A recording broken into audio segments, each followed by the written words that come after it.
Good evening, everybody. How wonderful to see you all here having a great time. I love this. That's because you want the program to get started. Thank you. Could I ask you all to sit down so we can get started? We have a number of events coming up tonight, and we know you all would like to have a relatively early evening. So come sit down and join us. And how was the dinner? How was it? It was okay. And everybody had enough to eat, so you don't need to get up during the program, right? Welcome to the 41st Annual Convention of Veterans for Peace. It's really, thank you. It's wonderful to have everybody here in Kansas City. And thank you, Bryson and Kansas City Veterans for Peace chapter for doing an extraordinary job.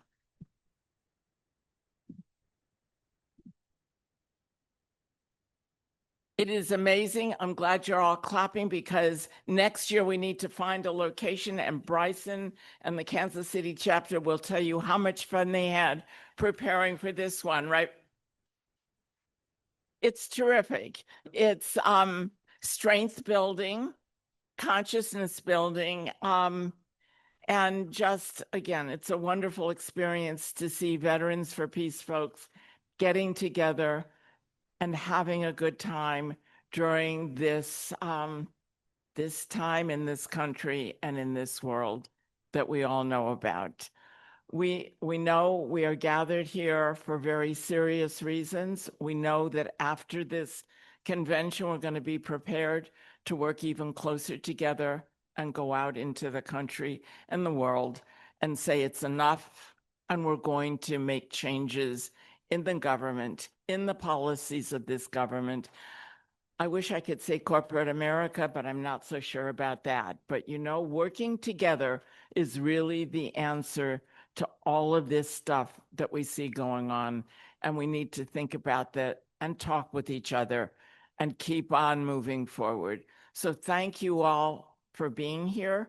It's great to see you. And it's wonderful that you've all had dinner and now are ready to rock and roll, I was going to say, but you know, I'm old, so it's okay.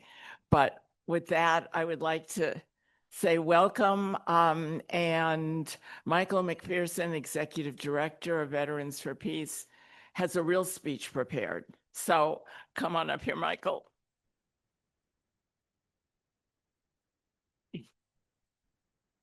Oh God, you're going to show me up now. I've got to go down the stairs. Okay.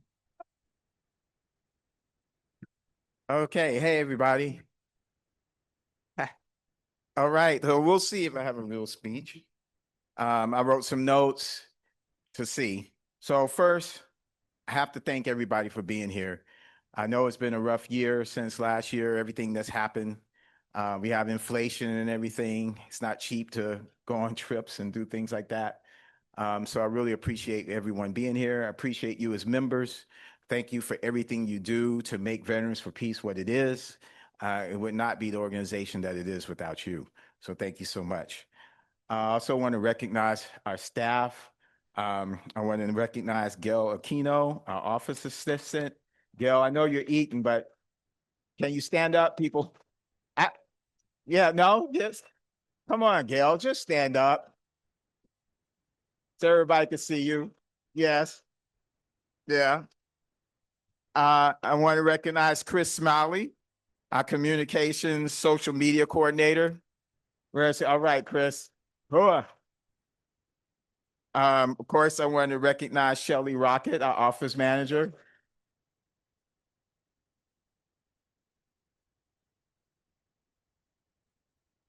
I want to recognize Becky. Where are you, Becky? Are you here?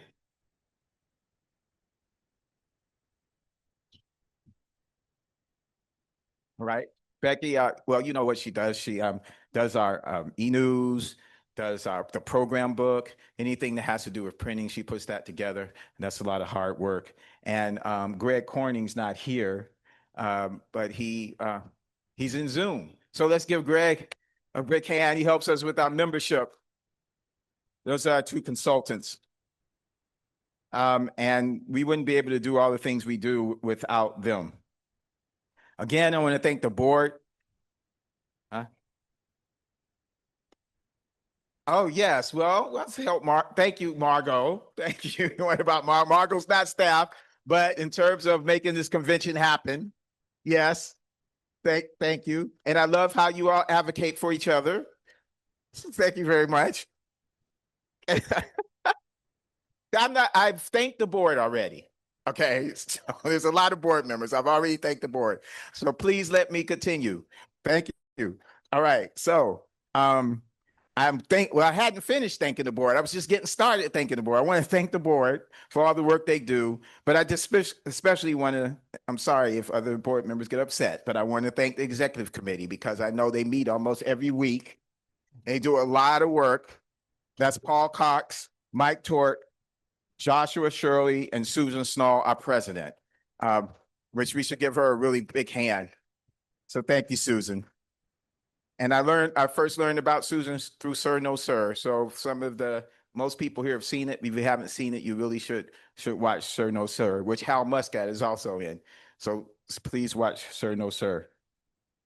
Stop that, Daddy. And Mike Wong, one of our other board members. Again, thanking the school, and I really want to thank for the food and the drinks. Yes. So now to get to my remarks after thanking everyone, which is important to thank people to show appreciation. This period and democracy, and also I want to talk a little bit about our theme, and I'm trying to do this real fast. So this period, and I say period, not moment, because it's going to take time. We started this period when, well, I mean, a lot of it's always been what it is. You know, we've been around for 41 years, and we've been struggling against peace all 41 of those years. And so we know that a lot of this isn't new. I talked about this on Thursday night, so I'm not going to continue to go about that. But I do see Trump, because two things can be true at the same time. Trump is a particular, and the MAGA movement, because it's not just Trump, it's this whole movement that has coalesced, which include these billionaires who are getting on my nerves because they've interjected themselves way too much into my life. They're way too much, right? So into all of our lives. This is a problem. This is a real serious problem. So this is a period. It's not just a moment that we're dealing with. But as Becky said, the wheel will turn, and then we have what we're going to do on the other side. So we need to be thinking about what we're doing now and how that relates to what happens next. So part of this time frame, and I want to talk a little bit about, this is a little bit about me and my relationship to this country and the Declaration of Independence, how I see this country. One of the things that, and I'm saying this in terms of this period, because what we do have, and it's always been this undermining of, well, we never had a perfect democracy, right, at all, but we were trying to move in a certain way, a certain movement towards it. I see my ancestors as being a very important part of that, moving towards a more perfect union, a more perfect democracy. I always distinguish between two groups when I talk about the Declaration of Independence or the Revolution. There were the founding fathers, who we know were many white dudes that came up with, they had great ideas, but they were a lot of hypocrisy. We know that. We know that when they wrote the words, they weren't thinking about people like me, but they still wrote those words. And those ideas, it wasn't like they came up with those ideas. They took those ideas and put them into a document. And the Declaration is what many of all this stuff flows from, because it makes some very serious and important things, at least to me, when it comes to my relationship to government and to other people. But that's the founding fathers. Also distinguish the founding generation. The founding generation is everybody who was there, which includes all kinds of people. It includes Black people, it includes Native people, it includes women, it includes a lot of people. So when you think about the founding of this nation, you can't just think about the founding fathers, because there was a lot of people involved in that. So let me just say real quick, the Declaration of Independence is an aspirational document, is what it is. And so I did a quick search. I used Google, and it said some things about it. So I asked, why is it important? And it says, number one, it claimed rights to come from nature, not from kings. That hadn't really been said in a document in relationship to government before. It had been said before. The ideas, again, were floating around, but it hadn't been said, at least in Europe, because I'm going to say something else about that too. Um, Number two, consent of the governed. It argued governments only have power if citizens approve. That's a big deal. Citizens have to approve, right? That's a big deal. I believe that wholeheartedly. Right to revolution. It stated people can overthrow a government that abuses its power. That's a big deal. That's a big deal. Understand that. Doesn't have to be a violent revolution necessarily, it would say, but revolution. Um, Inalienable liberties. It declared life, liberty, and happiness cannot be taken away. Understand that also means the government doesn't give that to you. It's yours from the beginning. The government doesn't give me jack. That belongs to me. They can block my way to it, right? They can deny me access to it, but it's mine. So that's important to me as well, especially when my people were enslaved. And we had to understand that in order to demand access to what belonged to us. And then the last thing, the birth of a nation, it serves as a legal birth certificate for a new country. So those things are important to me in my relationship to this country. So what I went to the ACLU's biennial, and I went to the National Archives, and I wasn't thinking about what's in the National Archives. Obviously, the Declaration of Independence is in the National Archives, and so is a copy of the Magna Carta. Hey, good to see you. So it's a copy of the Magna Carta and other things. And while I was there was flashes of different people who, over the years, words that they said, I'm not going to go into who they are, struggling to move us to expand what freedom means. And it was really moving for me because I know that I am and you are part of that arc right now, especially in this time frame. We are part of that arc. We are part of those people being flashed up there. So it was really moving for me. And one of the things over the years, looking back and thinking about my ancestors, well, what were they doing when the revolution was happening? Well, some of us were fighting in the revolution. And then after it was over, we were demanding what the revolution said we should have or should have access to. And some of those people were like Prince Hall, founder of Black Freemasons, and he was an abolitionist. Now we're talking about he was a revolutionary soldier. And then afterwards, he was fighting for abolition. Lemuel Haynes, I'm sure I'm butchering his name, first Black person in the US ordained as a minister. Prince Whipple, depicted in the painting of Washington crosses the Delaware. If you look at that, he's in that painting. And the famous poet Phyllis Whitley, which I'm sure most of you know who she is, right? Don't forget, Crispus Attucks was the first person killed in the struggle. He was Native American and of African descent. And one thing that's close to my heart, I found out in the past year, his name was also Michael Johnson. I'm like, what? He had my name? I had his name, so that just gives me a particular kind of feeling about that. And then my younger sister, Tanya, has been looking up our history, and she come across, and we don't know if we're related to this guy, okay? So I want to say that. But she came across a guy named Christopher McPherson with a ER instead of EAR, which I think my dad kind of changed his name because he was doing some things he probably shouldn't have done. So he was trying to have two different names. But anyway, he was a clerk in the Continental Army and believed in the rights of man and the laws of the post-revolutionary United States should apply equality to all free people, regardless of race. So I'm just saying all this to say that the struggle that we are part of is long. And it was from the beginning that my people and others were involved in it. So don't poo-poo the Declaration of Independence, okay? Because if those people were struggling at that moment, way back then for it, we owe it to them to continue to struggle. Without them, I wouldn't be up here. So I remember that. So that's why I stand on it. Now, one thing about why we must involve ourselves in defense because of this time frame in defense of elections is because we have a regime that is trying to dismantle all of this. And while I believe the United States was a fascist state in the past when there was slavery, so I don't think fascism is new to this country myself, we did move away from it, and they're trying to move us back to it. So I think it's very important. That's one of the reasons being part of Veterans Against Fascism is important, because we need to unite together as much as possible to push back on this authoritarianism and attack on our democracy.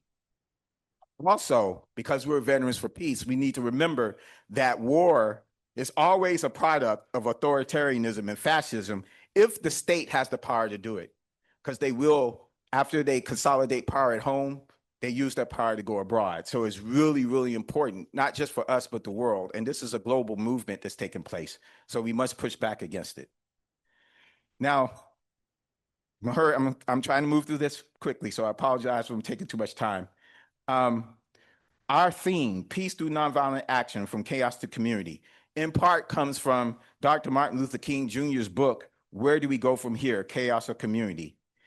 Again, Google. It analyzes the state of the civil rights movement. He calls for racial economic reform, a guaranteed basic income, nonviolent mass action, and true interracial coalition building to eradicate systemic poverty and racism.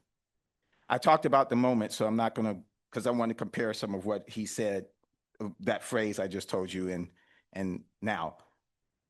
Radical economic reform, we know we need that. He called for a revolution in values. From what I've read of Dr. King, he didn't have a specific, like we should be socialists or we should be communists. In fact, he wrote that he's not a communist, and he gave some reasons for it. I don't think he had any problem with socialists or communists. He was just talking about who he is. Similar to myself, he was a humanitarian, and like me, a Christian who believed that justice is love in action. That's what he believed, that justice is love in action. And if you change the values, the system will change and go to whatever system that you need to have to meet your values. So it starts with recognizing the humanity, which goes back to the Declaration of Independence, in everyone. And when we look at what's happening in Gaza, it's clear, it's totally clear that people are not recognizing the humanity of the Palestinians. Don't give me this thing about, I heard someone tell me, well, the Palestinians had their chance. I'm like, no, don't give me that. Recognize their humanity. We have to recognize each other's humanity. That is the key in order for us to survive as humans. Nonviolent mass action. We must build the movement. That means solidarity across lines of division. Now, it's important to understand a movement is emerging, right? The question for us is, what is our relationship going to be to that movement?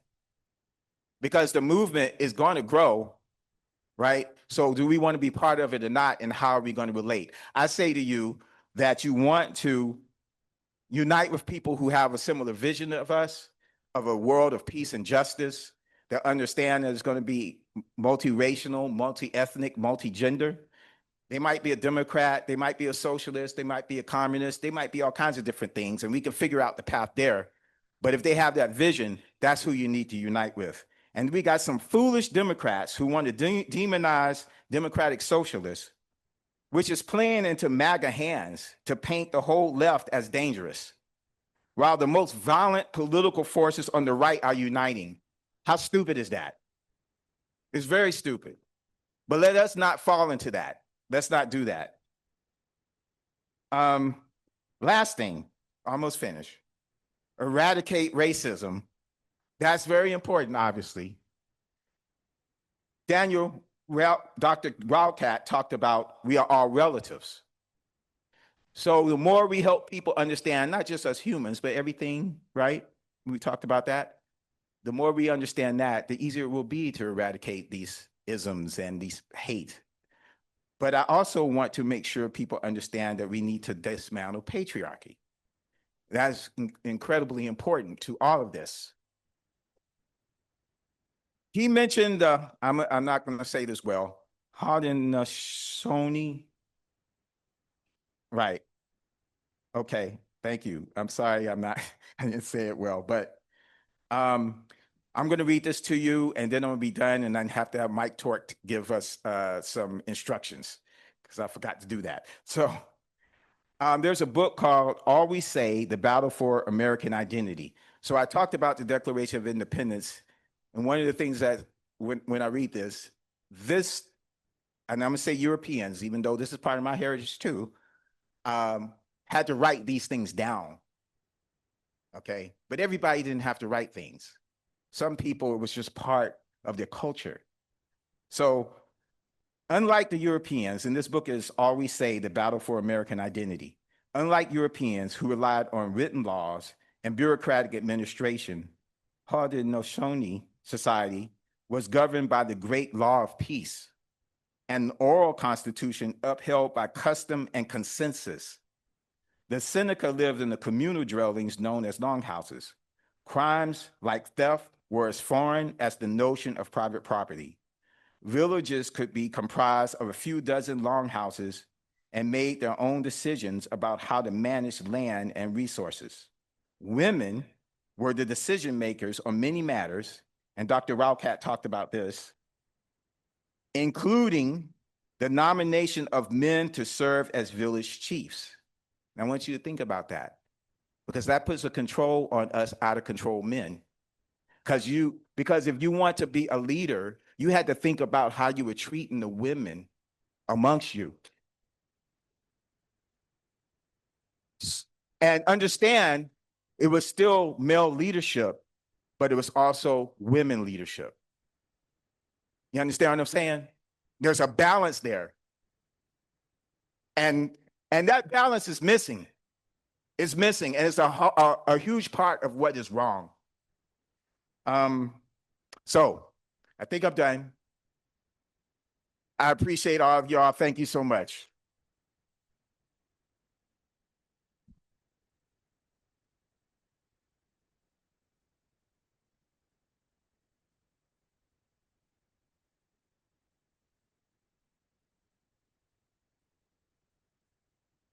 Okay, this is very boring. Won't be nearly as nice as what Michael just said. It's housekeeping stuff. Keys, don't forget to turn in your keys, both your card and your metal key. If you don't, it's going to cost. If you lose your metal key, it's $60. They got to rekey. If you lose your little card swipe, that's $10.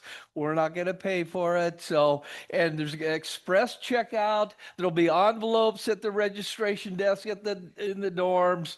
You put your key, put everything in there. Please don't forget it.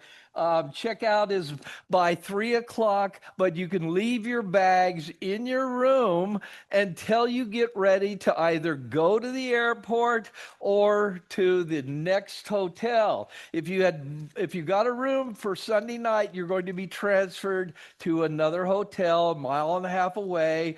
We have a shuttle for that. We have a shuttle for airport runs. The sign up list is on the table out there, so please sign up so we get you where you need to go. And that's all I got to say. And I told you it's going to be boring. Yeah. Important, though. But important. Yes. Thank you, Michael. Yes. What? The envelope put on the outside of the doorknob. Oh, I didn't know that. Thank you very much. So did you hear that? That your key and your You need the microphone. Billy, what did he say? Leave the linen in. Oh, thank you. That's new. So leave the linen in the room. Don't worry about it. There's going to be an envelope where you leave your key and your swipe card on your doorknob of your room. So that way we'll know if you didn't do it. So, okay. That's it. Thank you, Mike Tork. It's great to see a man dealing with housekeeping issues. Yeah.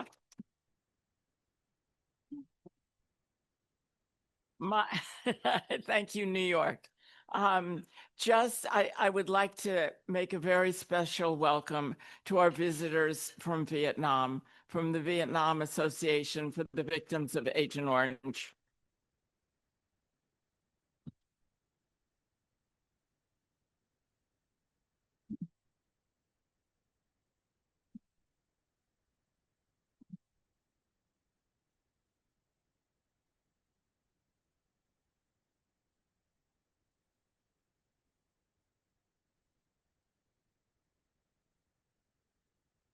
Thank you, Dr. Sung, and thank you, Twee, and thank you for coming 8,000 miles to this country in peace, which is quite a change from what this country is doing all over the world and what we tried to do in Vietnam. So it's our pleasure to have you here at Veterans for Peace and coming specifically to this country because VFP invited them to our convention. So thank you for peace, reconciliation. We thank you for coming here. And with that, I will turn this over again to Michael. Right? Or is it to Barry Reish?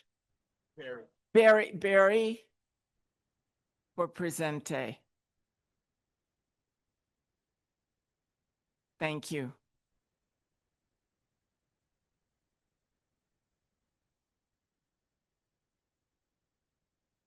Thanks, Susan. Great talk, Michael. And I can't hop up on that stage like you did. I'm falling on my butt.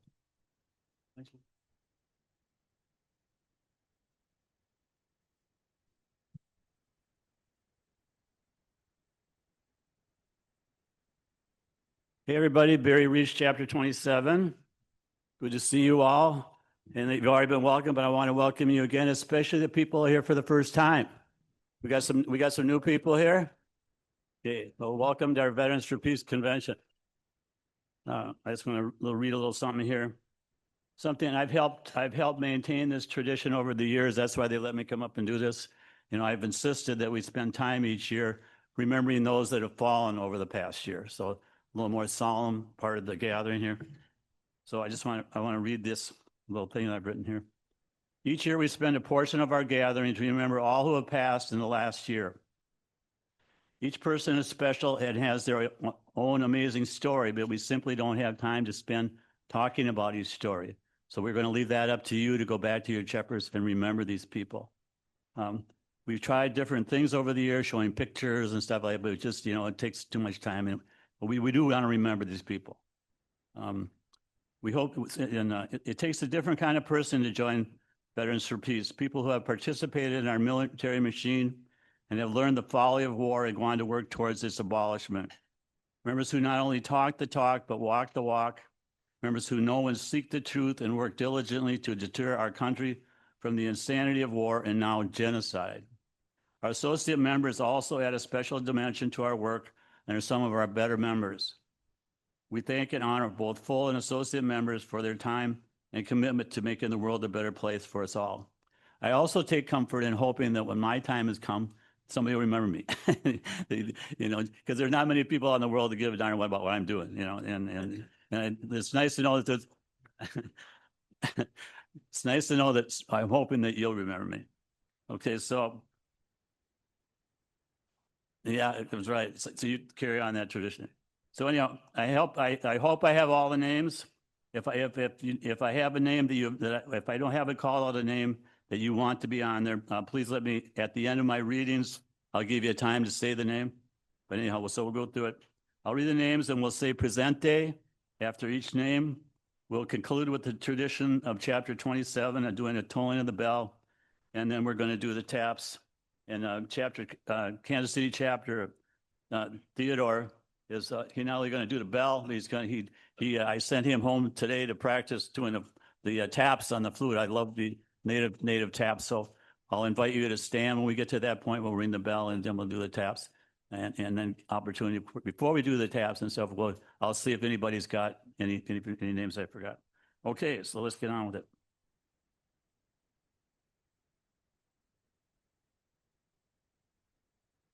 Roland Fletcher, chapter 46, presente. Gordon Smith, chapter 46, presente. Carl Foster, New York City, chapter 34, presente. Jill Godmillan,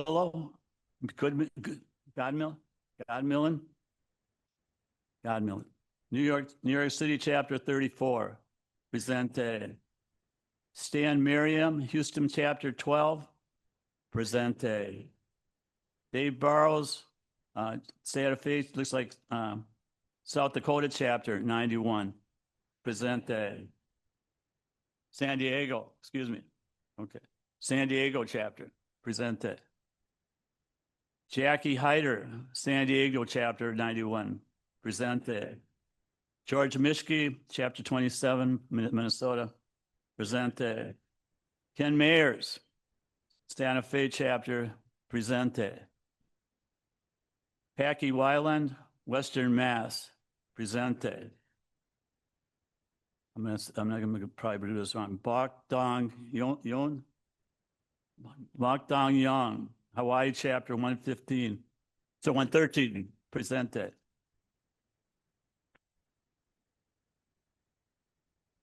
Doug Zachary, no stated chapter. Presente. Joel Whiting, Green Mountains, Vermont, chapter 57. Presente. Patrick J. Vaughn, Western Montana, 133. Presente. Denise Sellers, San Diego, chapter 91. Presente. John Rock, Independent. Presente. Ward Riley, Independent. Presente. Arthur Radcliffe, Albuquerque, 63. Presente. Luis Ransom, Green Mountains, Vermont, 57. Presente. Herbert Jean Morrill, I'm not going to say this, so Morrill, Sato, San Francisco, chapter 69. Presente.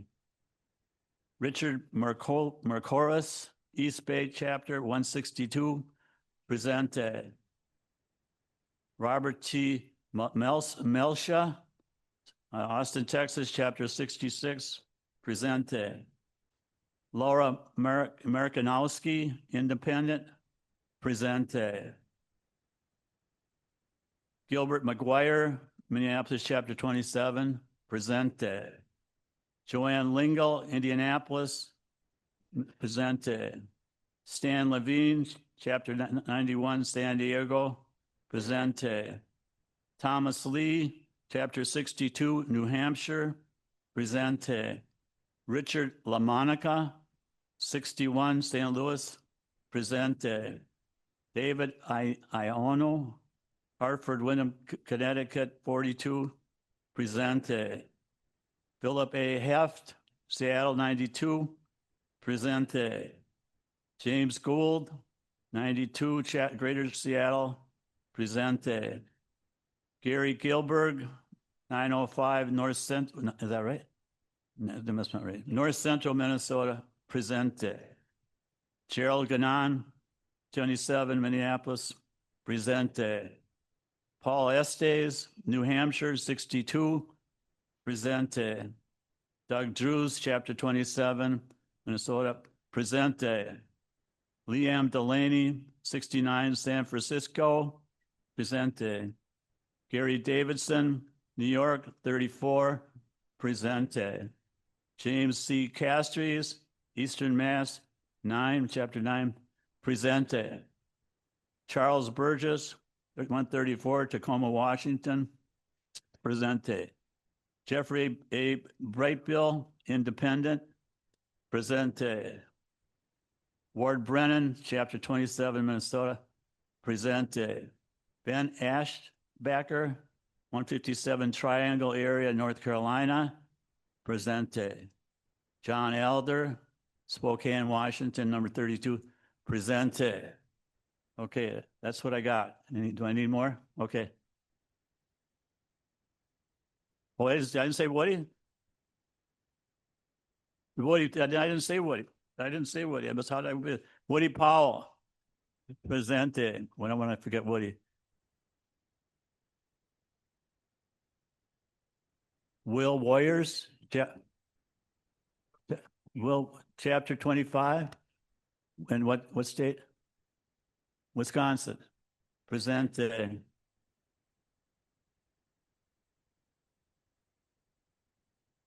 Presente.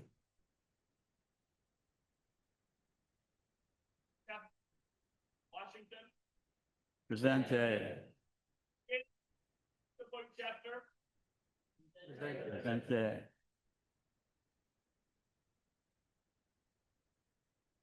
Is that it? Presente. Okay, so we're going to have, this is what we do in chapter 27. We started, Armistice Day, 11th day, 11th bell ringing, and then we started doing that on graveside services instead of the rifle volley and what have you. So we're going to do the bell 11 times, and then that is going to do the taps for us. So if you feel like standing, you're welcome to stand for this portion of the deal here.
Presente.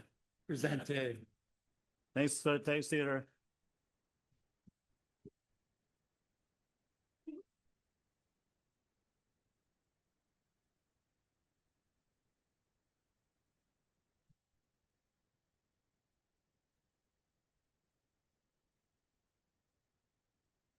Of course, the presentes are a solemn moment for all of us. We don't like to think about death, but we should think about it in terms of people's life, the lives that they lived, the people who loved them, that we cared about them. They were a member of this organization that is about life. And they were a member of this organization until they died. And we honored them and we remember them.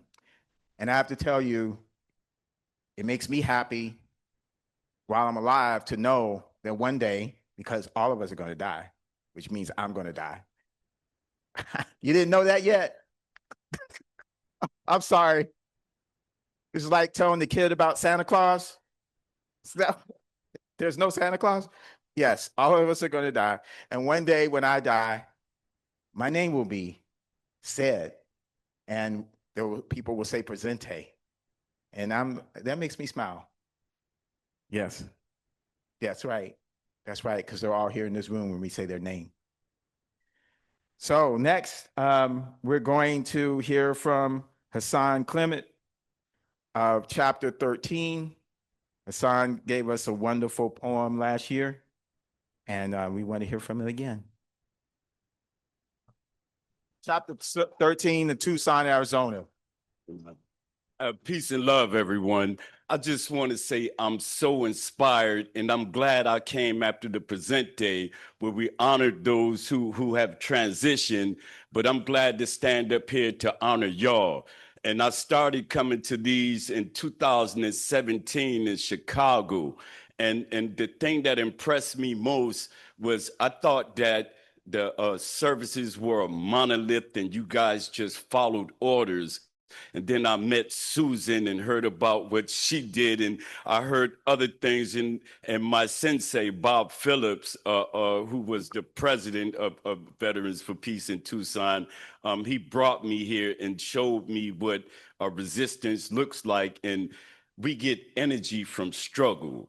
And I love that, man. You know what I mean? Because we'll never run out of fuel, man. We'll never run out of energy, man. So this poem is David versus Goliath. Same ago. Having disabled truth, the terrorists of the world feel safe as they rape justice. Hands tied behind her and blinded by the flag, justice fights, ravished and crushed to the earth again, again, and again. Justice won't give up, won't die. With the terrorists of the world, freedom, equality, the bounty of Mother Earth ideals. These things are prostitutes, things of profit to be brought or sold, same ago. And whatever democracy has morphed into, we have to evolve it more. The bounty of the earth is for all. We are all here and connected. Being born on earth and of the earth should entitle all to housing, education, economic security, and the right to the pursuit of higher, life-giving things. We who are those people, them, are isolated, fenced off, imprisoned, Native American, Palestinian, Black, Muslim, LGBTQ style. The lessons and wisdom of the Constitution de-evolved. The crucifixion and the Holocaust revisited in the Holy Land. Justice, like truth, will rise again, again, and again.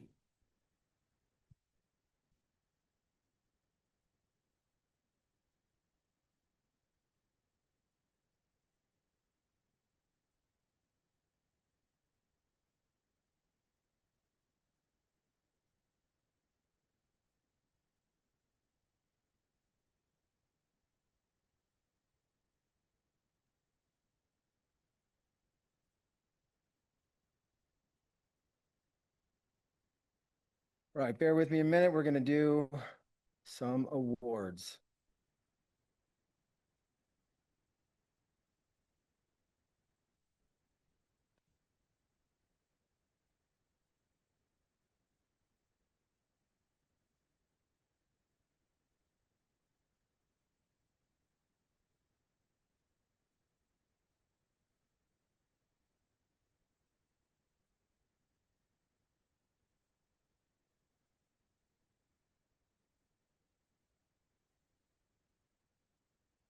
Okay. All right, good evening, everyone. Oh, that was powerful. All right, so I'm Josh Shirley from the National Board. Good to be with you tonight. So one of the greatest privileges I've had serving in different capacities with Veterans for Peace for the last 9 years has been, I get to work with my heroes. People like Susan, people like Jerry Condon, so many people I could mention. People who have become mentors, friends, colleagues, and comrades.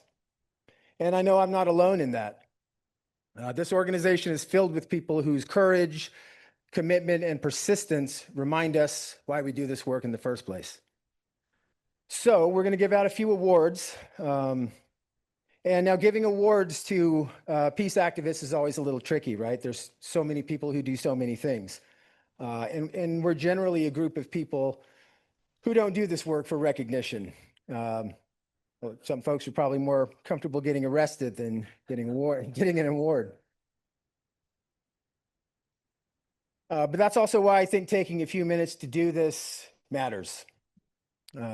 So these awards are not about putting anyone on a pedestal. They are about recognizing examples of what Veterans for Peace looks like at our best, and hopefully finding some inspiration in one another. So the people we're honoring today have organized, marched, taught, written, fasted, cared for veterans, challenged militarism, committed acts of civil disobedience, built coalitions, planted trees, made art, and sometimes simply kept showing up when it would have been much easier not to.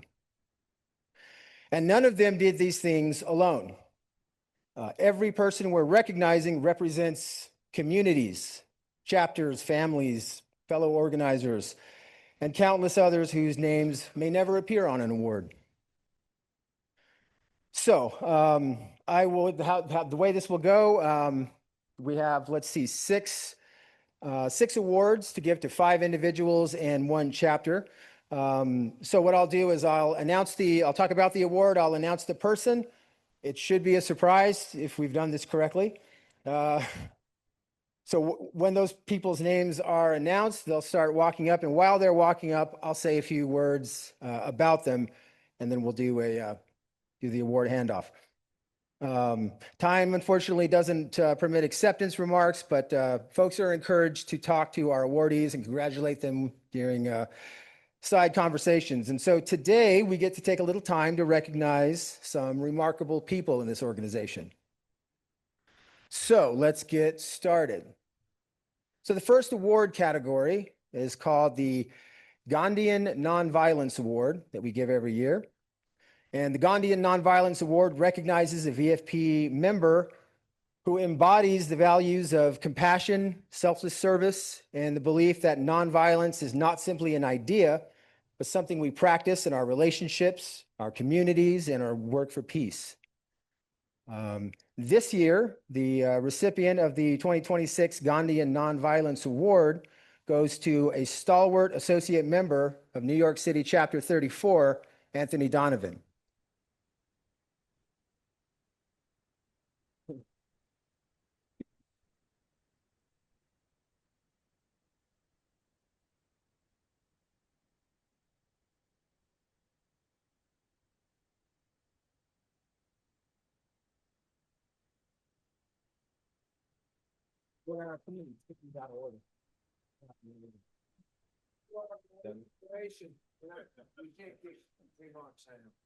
Wow, thank you. What a Well, blessing. I think Ellen might want to take a picture. Okay. Well, everyone here, my hands. You want to be with me? You can have Josh. Yeah. Thank you. God bless you.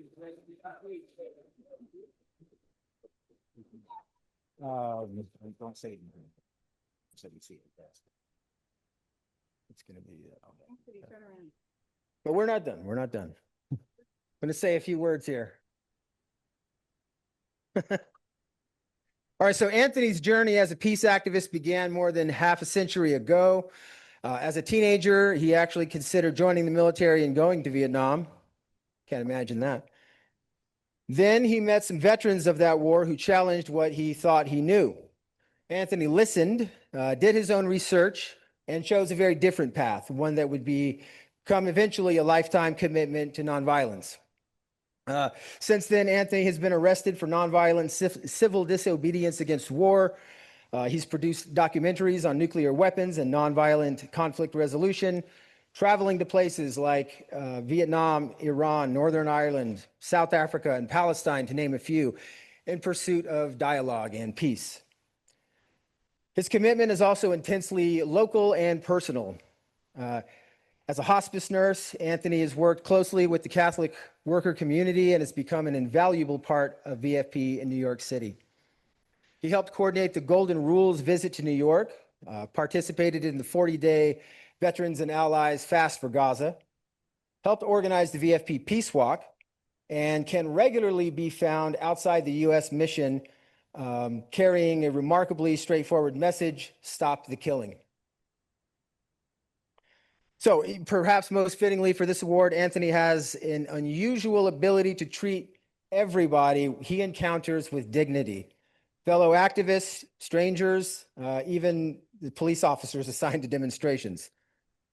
That combination of persistence, courage, Gentleness and service is what Gandhian nonviolence looks like when it is lived rather than merely talked about.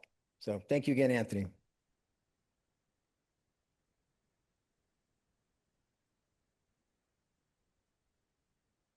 Okay, and our next award is the Howard Zinn Lifetime Achievement Award. And this year we have the privilege of presenting it to two individuals, both of whom unfortunately aren't joining us in person. So I think we have somebody to accept on the behalf of each of them. Okay, so Howard Zinn, of course, who the award is named for, was a historian, teacher, author, activist, longtime friend of Veterans for Peace. But more importantly, Professor Zinn taught generations of people to look at history differently from the perspective of ordinary people, those who refuse to accept injustice simply because those in power told them to. So Zinn understood that teaching and writing about war could never be completely separated from the responsibility to work for peace. So it is fitting that the award bearing his name recognizes a lifetime of doing both, challenging the costs and assumptions of war and actively building something better in its place. So this year we recognize two people who have done exactly that in different ways.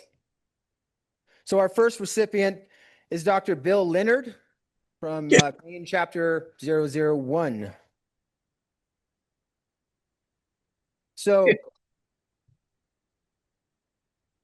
So Bill served as VFP's in VFP leadership in Maine during the 1990s, including during the terrible war in Bosnia. And you know, a lot of stories came. And by the way, I just want to take a minute and say thank you to the people who wrote these nominations and included stories, anecdotes, details. Makes this really, really special.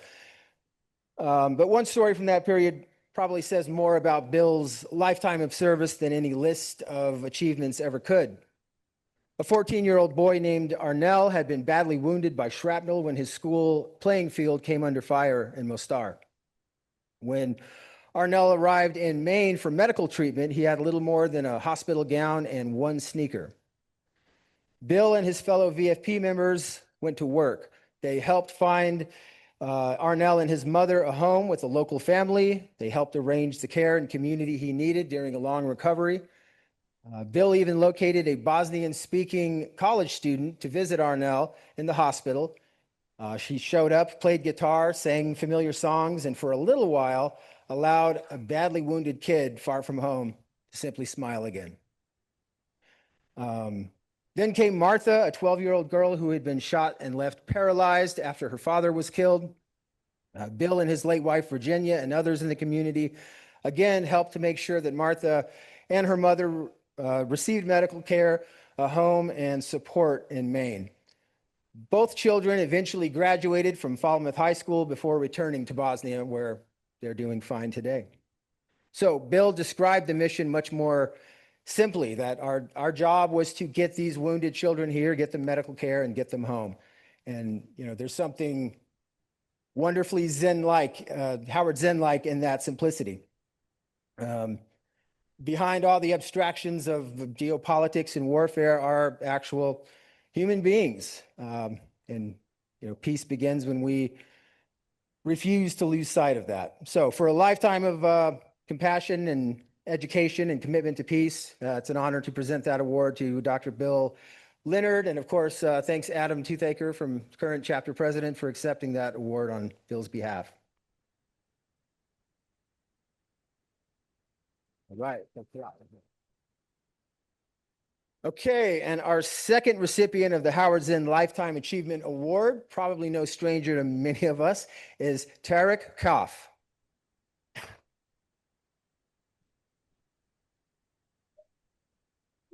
So, there he is.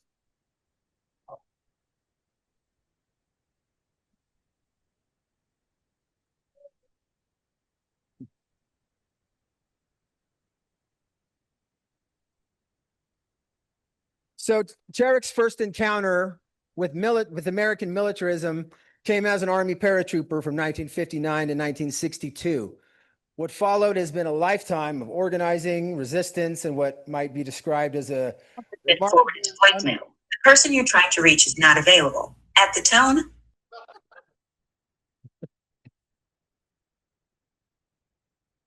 an unwillingness to sit quietly when something needs doing.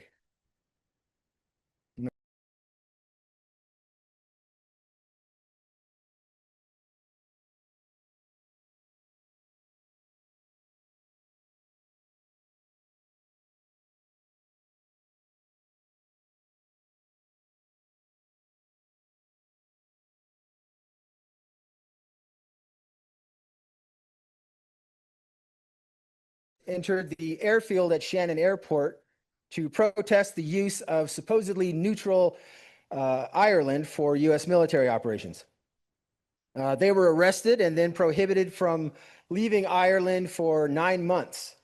Tarek being Tarek, he responded to being stuck in Ireland by traveling around the country, giving talks and media interviews about peace and U.S. militarism and exposing the hypocrisy of the Irish government. And that is fairly representative of his approach. That's what's happening. Oh, Yeah, yeah. all right. You drop off? No. Follow him. Oh, I see. He was like, So over the years, Tarek has helped organize major acts of civil disobedience in Washington. He participated in a 57-day fast for prisoners at Guantanamo and in Palestine.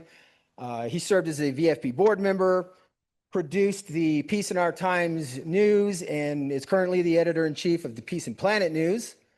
Yeah. And he also helped organize the 700-mile peace walk from Maine to Washington, D.C., which I got to be a part of the tail end of that. That was amazing. And most recently, he's been coordinating VFP's Refuse Illegal Orders billboard campaign. So, you know, the list could go on and on all night, but the common thread is really more important than the list. For Tarek, peace has never been a passive belief. It's obviously something you organize for, you walk for, fast for, write about, occasionally get arrested for, and then get up the next morning and continue working for. So that persistence, that creativity, the courage, the willingness to keep showing up across decades embodies both the spirit of Howard Zinn and the mission of Veterans for Peace.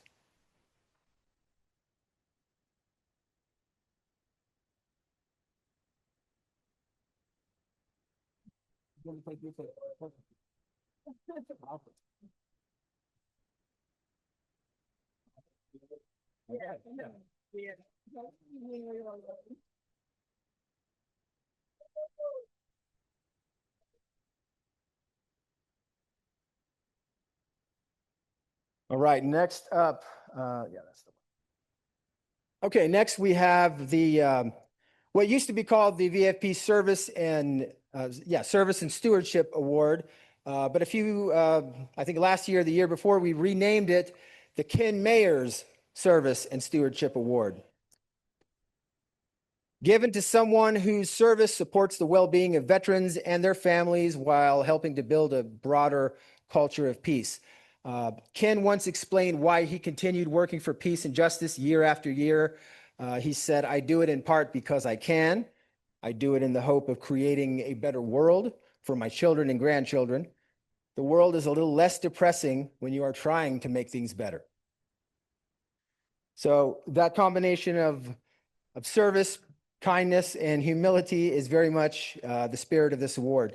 And this year's recipient of the Ken Mayer Service and Stewardship Award is Shelley Cordoville of VFP Chapter 159 in Eugene, Oregon.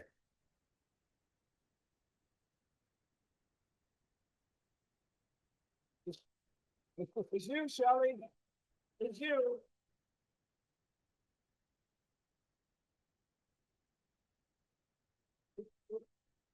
For well over a decade, Shelley has worked to improve the lives of veterans and others in her community, often doing the kinds of work that happen far away from any spotlight.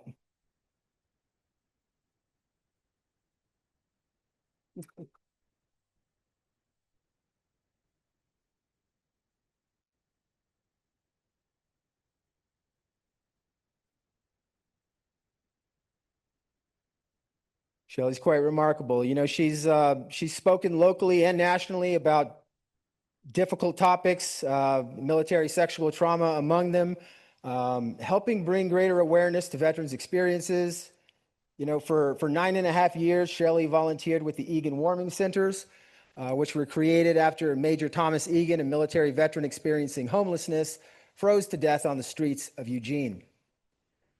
Shelley worked overnight shifts, helping people escape the cold. She's distributed water and supplies during extreme summer heat, and has eventually trained other volunteers to do that work as well. Shelley has also served as camp coordinator with Veterans Legacy, assisting unhoused veterans, many of whom remain in contact with her years later.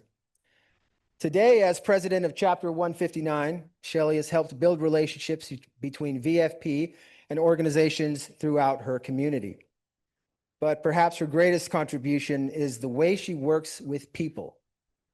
Her fellow chapter members describe her as someone who listens, who de-escalates conflict, treats people with dignity, and remains calm even when circumstances aren't. She helps other members discover their own capacity to lead rather than needing to be at the center herself. And that may be stewardship at its best. Doing the work, caring for people, leaving the people and the organization around you stronger than when you found them. So for her courage, compassion, leadership, humility, and extraordinary service to veterans and her community, VFP is proud to present the Ken Mayers Service and Stewardship Award to Shelley Cordoville.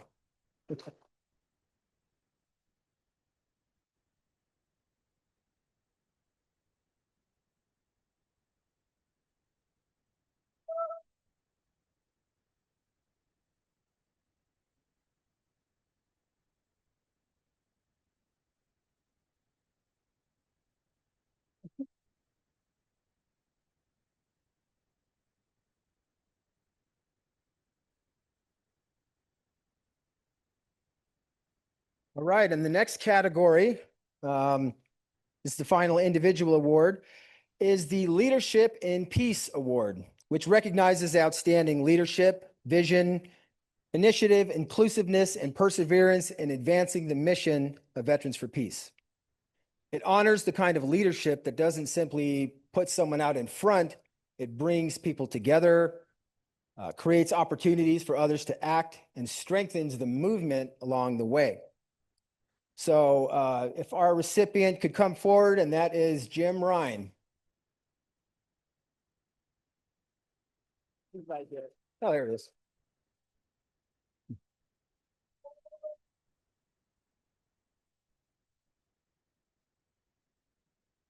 Jim joined VFP in 2005, motivated like so many of our members by the U.S. invasion and occupation of Iraq. Working with Stan Merriman, Jim helped reconstitute VFP Chapter 12 in Houston.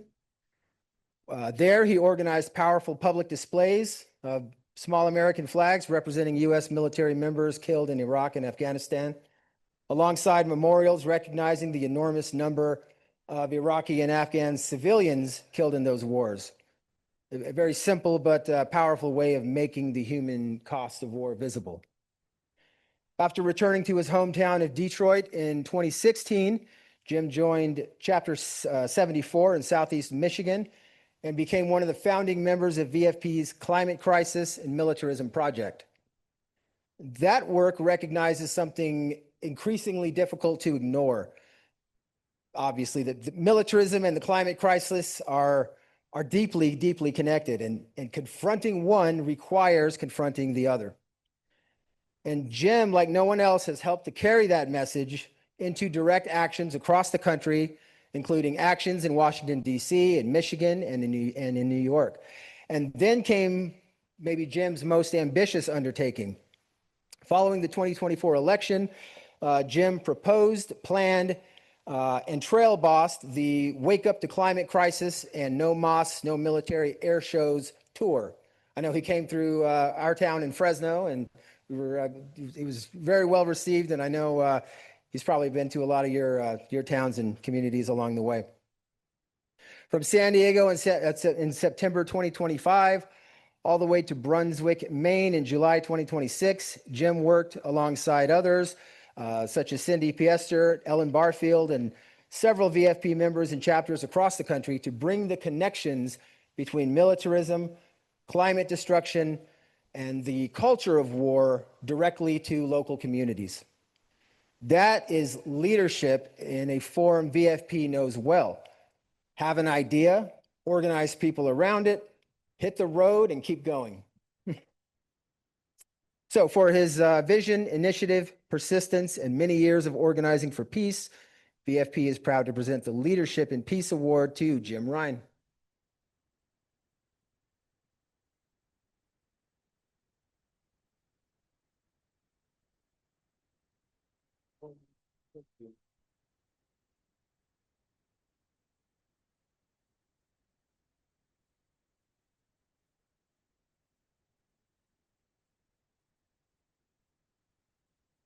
Okay, and so our next and final award is the VFP Chapter of the Year Award.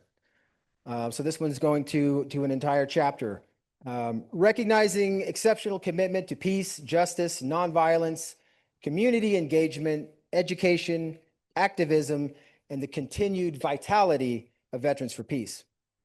And I should probably acknowledge this is a particularly difficult award to give. We have chapters across this organization that do such remarkable work, often with very few people and very limited resources. So recognizing any one chapter isn't meant to diminish the work happening elsewhere. But we do hope this gives, we hope their example gives all of us some ideas and maybe even a little inspiration to take home. So this year's Chapter of the Year is Chapter 90, the Stu Naismith chapter in Binghamton, New York.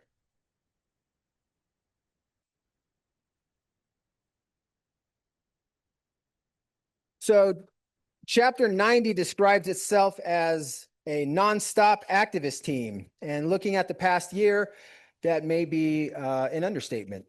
Their particular strength has been making peace visible throughout their community.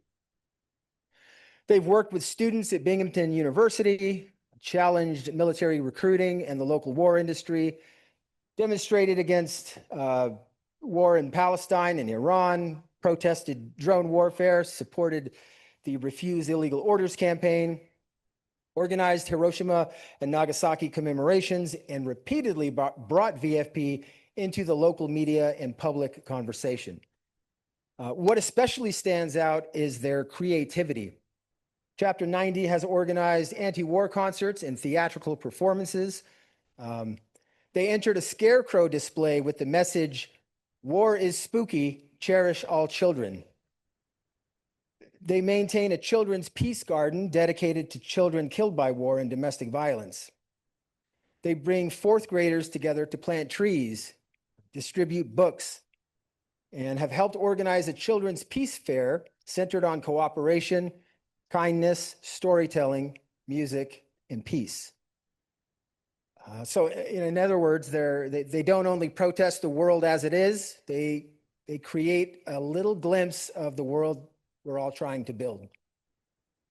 And through it all, Chapter 90 has continued collaborating with students, environmentalists, faith communities, peace organizations, and all other forms of local activists while maintaining a distinctly Veterans for Peace presence in their community. Their nomination ends with a commitment to continue this work while never losing sight of the cost of militarism on all inhabitants of our planet and on the soul of our nation. For their persistence, creativity, courage, community engagement, and extraordinary commitment to building a culture of peace, VFP is proud to name the Stu Naismith Chapter 90 of Binghamton, New York, our 2026 Chapter of the Year. And accepting on behalf of Chapter 90 is Rachel Clark.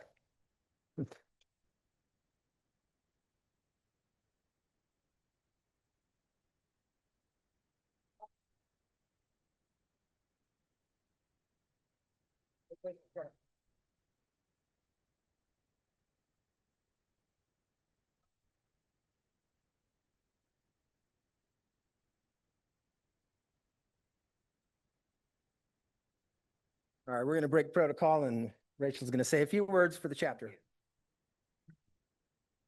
Hi. Before I knew it, I was member of this chapter, and Jack Gilroy. I call him Dad, and my dad asked me to give you some message. Recently, my dad came up with a great idea to suggest Archbishop Wester to write an open letter to Pope Leo. This is something inspired by the example of during the Cold War time. Pope John Paul 23rd, he wrote a letter to Khrushchev and John F. Kennedy, suggesting to stop this nonsense of Cuban crisis.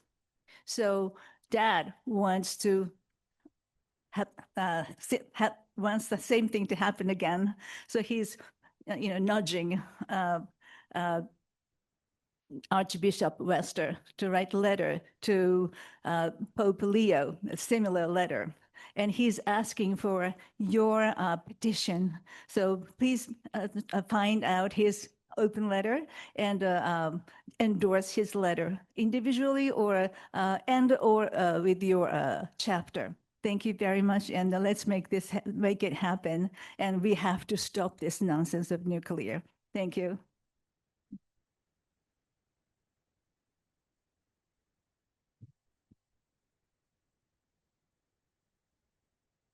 All right, so before we move on, I'd like to ask everyone to join me once more in congratulating all of this year's award recipients.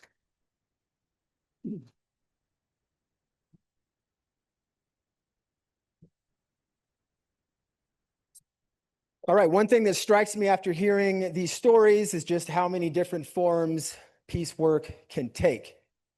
It can mean marching and organizing, teaching and writing, caring for someone who is hurting, committing civil disobedience, building a chapter, planting a tree with a child, or sometimes just simply refusing to give up.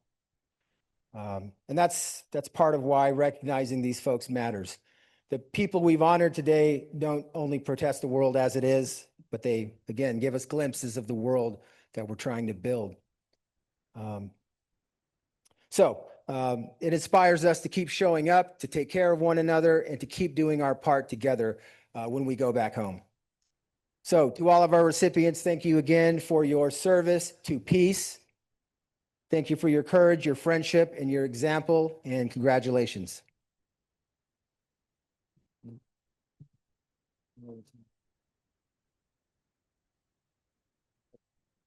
I don't know what's next. Right. That's great. So moving on to one of our speakers, Reverend Lennox Yearwood Jr. He's an advisory board member of Veterans for Peace. I've known him for quite many years. He was a member of IVAW, which is About Face now. He is the president and CEO of Hip Hop Caucus, a national nonpartisan organization celebrating 20 years of advancing civil and human rights through hip hop culture. Reverend Yearwood Jr. is a senior advisor for Bloomberg Philanthropies and is one of today's most innovative advocates for racial and climate justice. He was one of the 50 change makers selected to Forbes' inaugural Sustainability Leaders list in 2024. He has been recognized as a White House champion of change for climate leadership and has been called a new green hero by Rolling Stone.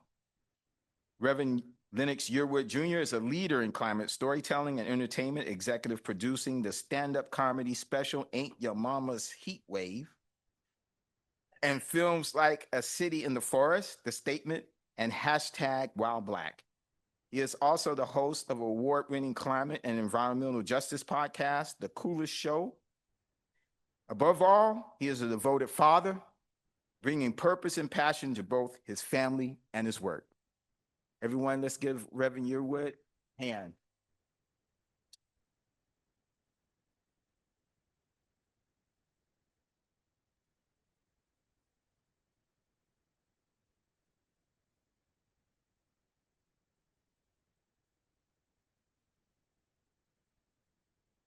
Thank you so much, Michael, and for all of you here with Veterans for Peace. It's an honor to be here. You've actually blessed me so much. This is one of those years when it hasn't been one of those easy years, obviously, for me. Unfortunately, on May Day, the one person in my family who used to tell everybody else that me getting arrested was okay. Everybody, I come from one of those families where I'm from both the South, Louisiana, and then half the folks are from the Caribbean. And so they have a very unique idea. And so when they used to see me getting locked up all the time, protesting the war or against climate, my mom was the one person who would stand up at those Thanksgiving dinners when they would give me those looks. And so I'm so happy that she did that, but she passed on May 1st. And so presente for Dr. Yearwood. She was an amazing, powerful Black woman who pretty much gave me a lot of the umption that I have today. I'm really honored to be here for many other reasons, because obviously being in this movement for quite some time, obviously, I realized that my work of being anti-war and peace actually predated my time in hip hop. Yeah, that's crazy. Um, and the reason why that's such an important thing is that obviously I was in the Air Force. I was an officer. Some of you know that story. I was an officer in the Air Force and spoke out against the Iraq War. As many of you know, that's not the best career move in the Air Force, um, particularly that for an officer. And so then they came down hard against me, and then was very active. But it was in that when I came across this amazing brother named Damu Smith. I don't know if you remember Damu Smith, but Damu Smith was someone who understood breaking the silos within the progressive movement. Damu Smith worked for Greenpeace, but he also did Black Voices for Peace. He also was on the radio station at WPFW in Washington, D.C. Yes, indeed. I love that. That made my day right there. I can stop. I can just back it up on that. But so I'm very fortunate. I actually do his slot on the radio station every Fridays, Climate Friday. But more importantly, the one thing what Damu Smith gave, what I realized then, going out to the anti-war rallies at the time, and then I would become a part of, Iraq Vets Against the War as well, was that it seemed like the progressive movement was siloed. That we had a segregated, almost siloed progressive movement. Now, that's an oxymoron, because you really can't be siloed and segregated and be progressive. But it would seem like different times for the same thing, groups would show up fighting the same enemy. So it could be the queer movement would show up and then they would be fighting. It'd be, in essence, the same enemy. Anti-war folks would show up and they would be, protesting and getting arrested. It'd be the same folks on the other side. The climate movement and going on, civil rights movement. And you would see, and I would, because I was kind of in many of these movements at the time, and what Damu would say is that he would be like, this is crazy, because we're literally splintered as a movement, but we're fighting the same things. And so in that is actually how Hip Hop Caucus was created. I was working and doing a lot of the work, and at that time we were doing a lot of voting work, still doing the voting work. Actually, Hip Hop Caucus has the longest voting campaign. Respect My Vote turned 18 years this year. Hip Hop Caucus will turn 22 years this year, organizing Black, Brown, Indigenous, queer, and young people across this country is in the millions. Matter of fact, I'm not even really doing nothing no more. Actually, Bree, who's here, where's Bree? There's Bree. Bree and the leadership team over there runs the joint. So if you ever want to know the Hip Hop Caucus, see Bree. And I'm so glad because I'm not sure I would have done as good a job. I would not have done because now all these powerful, particularly Black women who run the caucus have it just going through the roof. Michael is just doing great. Yeah, give it up. Live it up. I might have got y'all to year 16. I might have got y'all to year 22, but that was a joke, y'all. Come on now. Y'all gotta go follow me on that one. So the reason why I'm so glad to be here is really around that connection. And my title, my spiel is No War, No Warming. Congratulations to Ryan and many others who've been connecting these dots within the flank. But what I really wanted to get to is that I wanted to just share my wisdom of what I've learned from now being in this movement for a quarter century. I wanted to share with you because I have a unique position of being there with folks like Cindy Sheehan and being trapped in London and not being able to leave. I've been there with obviously so many of those who were part of the Progressive Democrats of America and other entities that were adding this in, Institute for Policy Studies. I can go on and on and on, but the key thing for me is I remember that I always look back upon is the time when me and a bunch of other officers went to Capitol Hill to protest against General George Petraeus. And we said when officers die, when officers lie, soldiers die. And so we were sitting there to go to hearing, and that became actually one of the most viral moments on YouTube. YouTube had just started. I think YouTube was like a day old, a day. And they got me on the video getting beaten up. I said, God, Lee, out of all the things I'm going on YouTube for, I'm gonna get beaten up by the police here in the US Capitol. But that became one of the first viral moments, actually, of someone being accosted by the police.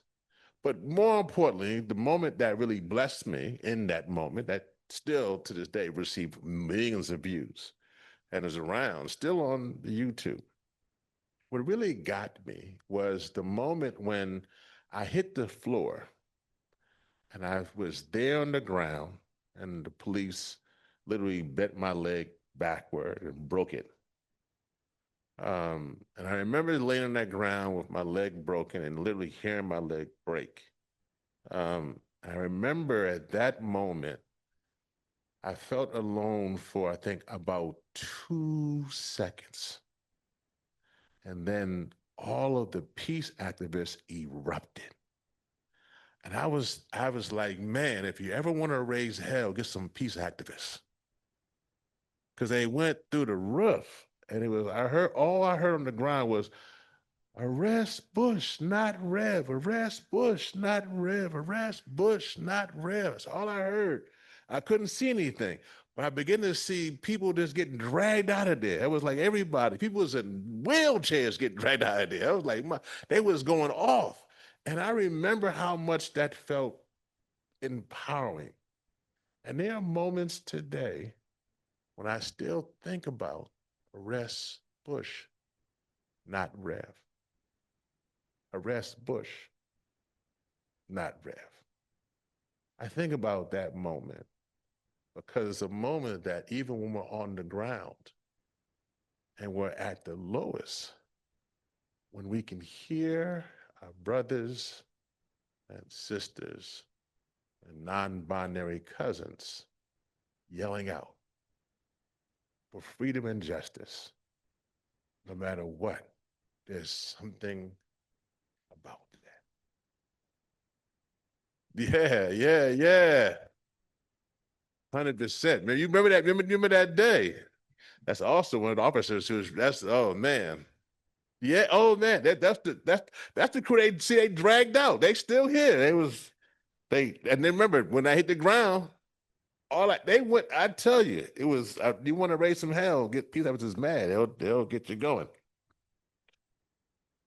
And I bring that up because we're at a time now where activists feel like I did on the ground for those 2 seconds. A lot of activists right now, a lot of young people, a lot of people who are in the military who want to be about peace, a lot of people who are seeing what's wrong with this country, not going towards fascism, but literally on the way, on the road to fascism, like there. And they are feeling that way and they need to hear your voice. Is ever a time when this voice needs to be supported and heard, it's now. Because what you may not realize is that that young person who was on the ground on the time would grow up to be an activist and do things. But why that was important is that I could have easily given up if everybody had just walked away. But this is a time when your voice is needed now more than ever. And people are on the ground in different ways. I was on the ground physically because obviously the Capitol Police beat me up and then threw me on the ground because we were obviously approaching General Petraeus, and then they went crazy in the hallways, and they didn't have enough paddy wagons to rock it. But I've never seen that many people get arrested, getting dragged out of there that day. So for me, I can always look at that, and I can just look at the video. You can look at it. You can go to YouTube, it's still there, video, and just check it out. But the problem, though, is that there are a lot of people who are in right now need to feel your energy and voice in different ways. They're on the ground. They're feeling beaten down. Maybe not physically, but mentally and spiritually in this moment. And they're on the verge, even in 2 seconds, ready to give up. And they need this organization to make noise right now. Let's talk about that, the noise. I want to get to that, and then hopefully we can support this organization the way that we need to. Obviously, since that time on the ground, I've evolved. Obviously, I'm now was the president of the Hip Hop Caucus, and then was involved. Obviously, I'm from Louisiana, a place called I was a place called Cancer Rally, and so seeing particularly Black, brown people die at the high rates of cancer, and also going through Hurricane Katrina, that obviously pushed me into this work around climate justice. And so that's that aspect. And I was able to then convince some people and funders to give money to begin to target against petrochemicals, which was a blessing. Some of the highest amounts of money to go to fighting the stopping petrochemicals and plastic. And we've been doing that. And so we've been trying to connect the dots, as well as with the young people who have been also connecting the dots with Make Hip Hop Not War, and out there still and connecting the dots, what's going on around the globe. But this is the key thing. What's needed now is the fact that the wisdom that I wanted to give is that we are still missing on the culture issue. Let me dig into that for a second. The military, the Pentagon has an office. It's called the Entertainment Media Liaison Office. And in that office, they sit side by side with Hollywood and other folks reading scripts and putting out propaganda about why it's so great for them to be at war. If any script even discusses war crimes or the killing of innocent people, They will scratch that out of the script. And that will not be allowed to be a part of it. And they're funding millions of dollars into creating this content. That's one side. On the other side, the oil and gas industry has the same type of thing. Not called a liaison office, but they are literally in Hollywood writing scripts. As a matter of fact, there's a TV show. They literally wrote the entire TV show. People actually love the show. It's called Landman. And Landman is a show that's very popular, but it's literally written by the oil executives. So while we are in the streets, they are writing scripts in the suites. And they are using this opportunity to connect with people even before we can get to them by putting out propaganda in a way. So, Rev, how can we deal with that? Because now, and I'm going to say two things. One, Trump mentioned how he said these oil executives are getting paid too much. Actually, I never thought I agree with the man, but I agree with the man on that one thing. That's one. Y'all still didn't agree on that, but that's okay. I get it. But the one thing, and then second thing was around AI. I don't obviously agree with what AI is doing. Clearly don't agree with putting data centers, particularly in poor, Black, brown, impoverished communities from Appalachia to Detroit. Don't agree with that. That is outrageous. I do agree with this, though. AI, in this slim aspect, the reason why directors felt compelled to work with Hollywood is because they actually didn't needed the aircraft carriers or bases or bombers to utilize that for the film. It'd be the exchange. They pay for the gas for this billion-dollar plane, and then they would exchange that. What we now can do is that with AI, we don't need their planes or bases or tankers to create that same thing. So I'm telling here to those who are doing movies right now, you don't need to get in bed with fascist folks at the Pentagon to create movies that sell out your soul for the end of our world. You can literally now maybe use a little bit of AI because you don't need, and if you're going to create it, to tell the real story of how this war machine is killing this world around the globe. You can now tell the story in a different way in which we can now see the war crimes that are happening. This is all very critically important. So now, for those who remember, I have now evolved. So now that I am in this position where I am now producing movies. One of the movies was H1's Heat Wave, a comedy about the climate crisis. Another one was with Wanda Sykes on one of the projects.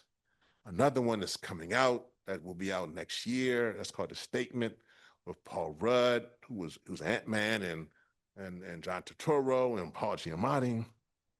Another one is right now that's out in the film festival is called City in the Forest that was done about an exquisite non-binary climate activist called Totagita who was killed in Atlanta.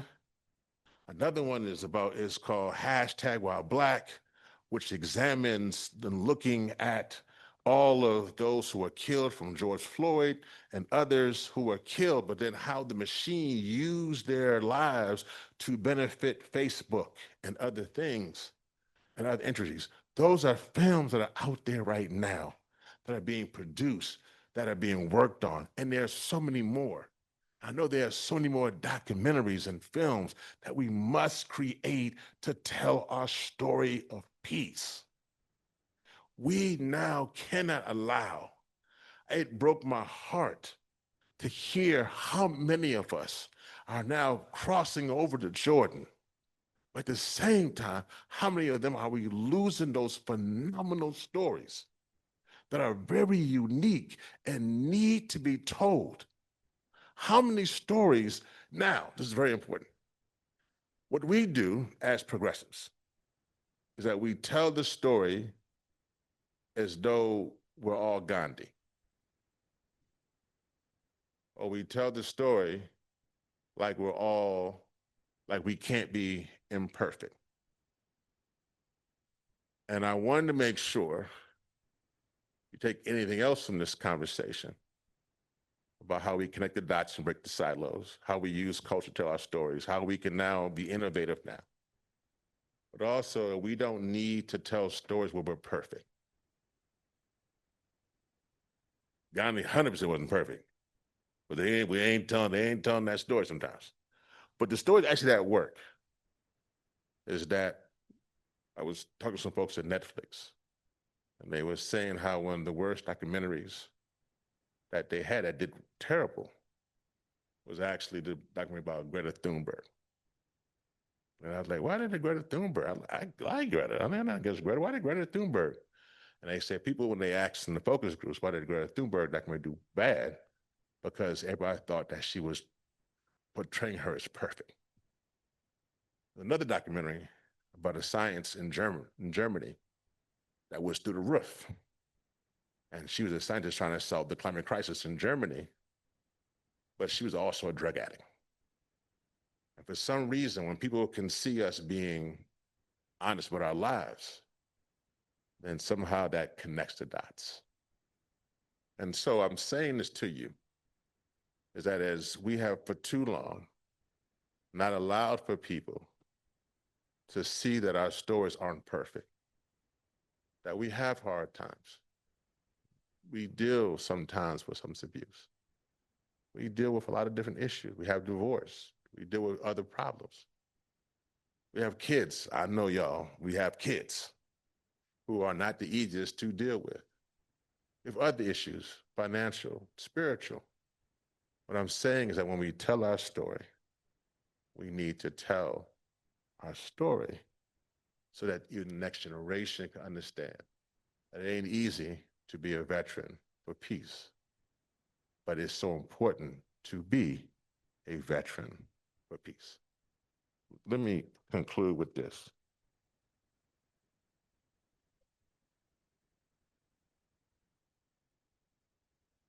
I wish I could stand here and tell you that all the work that we did, obviously, it's a blessing to see Ann Wright and many others who I was arrested with. We put in a lot of time and effort. I wish I could stand here and tell you that it's all okay. I can't. I can't tell you that. We are literally, this is a breaking point for humanity. We are at a breaking point.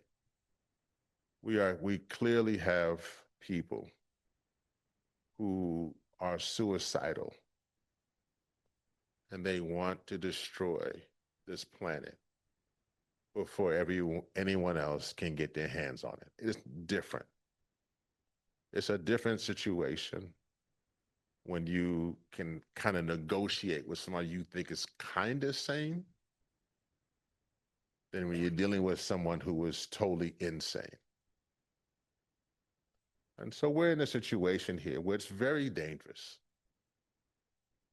And so I leave you with the fact that we have to ask ourselves, is what we have now necessary for the moment that we're in? Is what we have needed for the generation that will come after us? So that when we get to 100 years from now, and we get to the year 2126, none of us in this room will be here.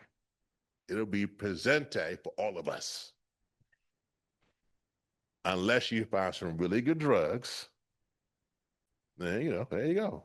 And you can make sure hit up Rev U if you look at you need to find, but more than likely, 100 years from now. As a matter of fact, more than likely, 50 years from now, most of us, yeah, will not be here. And what they're not going to want to hear from us in 2076 or 2126, they're not going to want to hear how we all just acquiesced to fascism. They're not going to want to hear how there was this terrible person who was president. They're not going to want to hear about any of that. What they're going to want to know, maybe with oxygen masks because they don't have clean air and clean water, who knows? What they're going to want to hear is that, did you give everything you had to fight for the next generation? And genocide. Well, this is clearly what we're in. When I arrived, Michael was talking about the history and the connection in a very beautiful way to slavery. What's important about that there were those during that time frame who didn't know that me or Michael or any of us would exist. But clearly we do. And there will be a generation who will exist after us. So the question I end with and lead you with is that, is a Veterans for Peace needed and necessary at this time? Yes. And do we need to do everything? We can't take the money with us. We can't take our house with us. I can tell you now, as someone now who is running my mom's estate and saw her when she closed her eyes for the last time. It's an eerie thing. It's one of those things that you realize that everything was exactly where she left it. Her shoes, clothes, her bank account, her house was right there, except her. But the one thing that she left was the spirit to fight. And in her last words to me, the Voting Rights Act had just been gutted by Supreme Court, one of her last words to me was, Rev, whatever you do, keep fighting. And then she closed her eyes. And she went on. So I leave you with the same words that my mama gave to me when she closed her eyes for the last time. I leave with you. Fight on. Never give up. Let's make sure that this Veterans for Peace, we give everything. Dig deep. Dig deep. Everything we can. So that whoever is here, our children's children, our young people, whoever is still on this planet, 100 years from now, they can look back and say, I don't know what the hell they was doing at the UMKC, University of Missouri, Kansas City. But they got so fired up and so ready to go. And they was talking about, remember the time when we was yelling arrest Bush and not Reb, and they was talking about arrest this one and genocide, and they were still ready to fight. And because of them, 100 years later, I'm ready to fight too. For justice and for humanity. Thank you.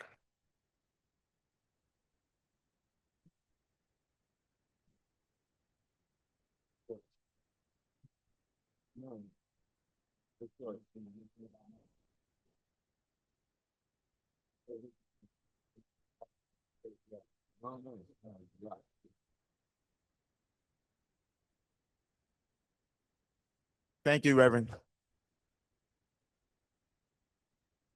Well, it's time to take that energy and think about how important Veterans for Peace is. And to dig deep on your table, you do have sheets that ask you to give. Part of this banquet is fundraising. And I know that the treasurer told you all that we're in good fiscal shape right now. But unless we fundraise, that won't continue to be the case. And we want to expand our staffs a little bit so that we can do more and do all the things that Reverend Yearwood just finished talking about. So please look at your, on the table, and you see the sheets. Think about how much, whatever it is going to be helpful. Every dollar counts. Susan's looking at me. Every dollar counts. So please think about, if you use the QR code, think about being a sustainer, a monthly gift. That really helps because it helps us know how much money we're going to have each month. Also, each year, I think people who have come to conventions in person know that we also ask people if they would like to sponsor somebody as a lifetime member.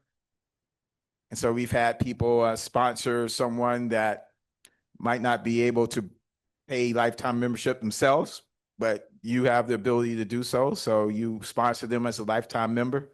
That would be great if we could have someone do that. And I had someone come to me and ask, can we pool funds for lifetime membership? So, you know, if you want to donate $200 towards somebody and get 5 other people to donate $200, $300, we can do that as well.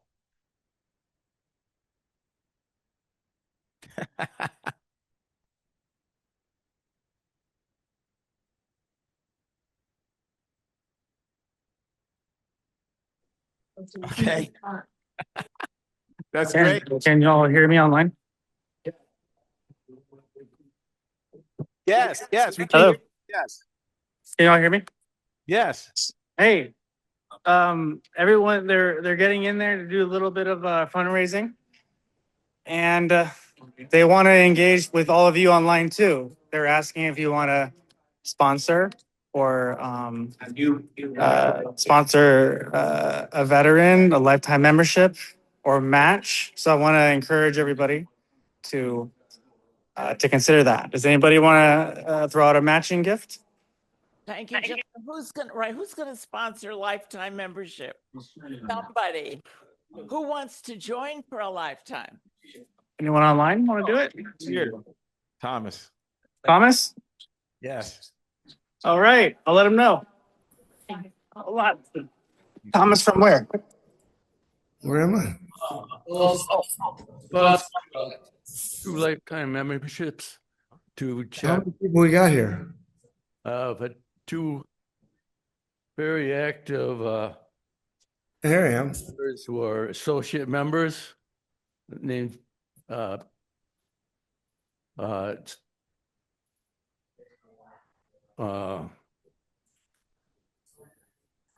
Carol Walker and our treasurer Penelope Gardner.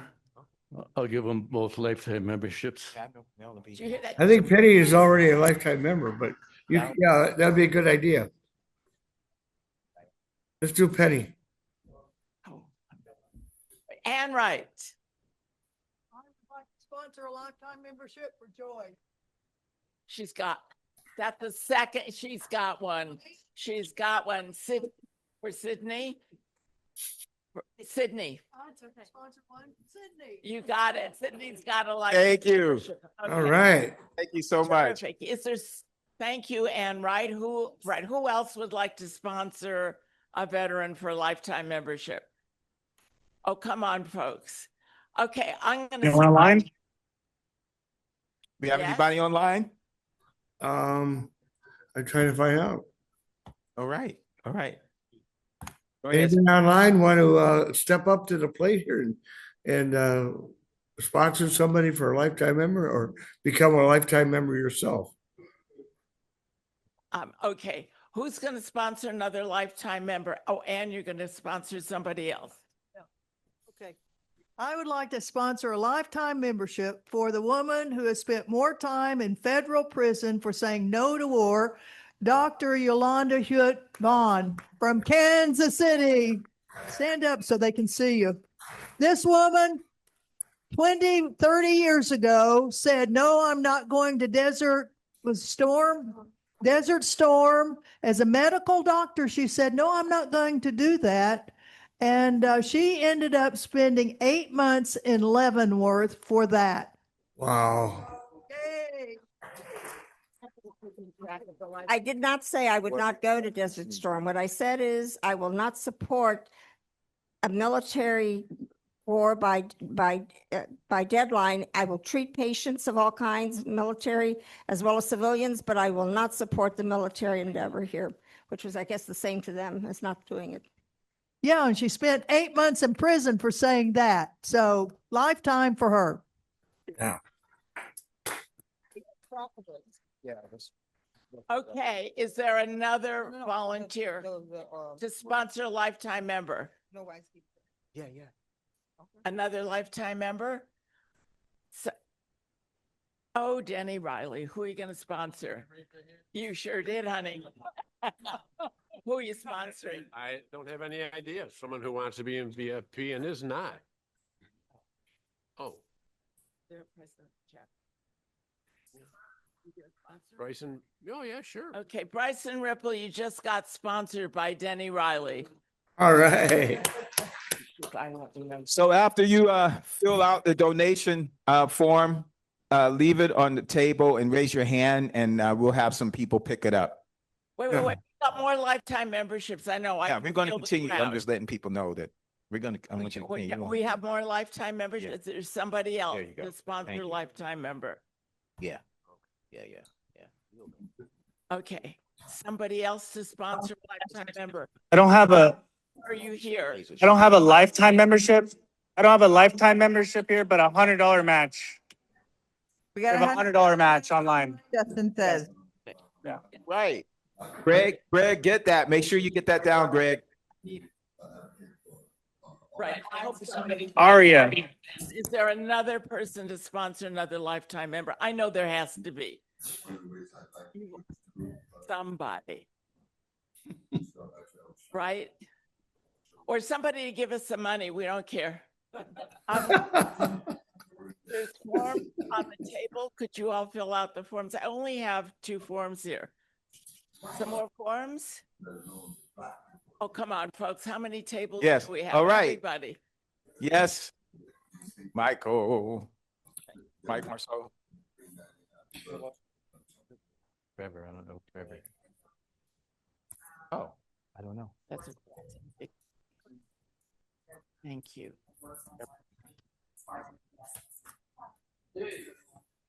I just gave Trevor. What?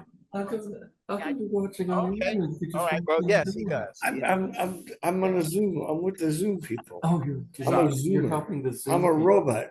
Yeah.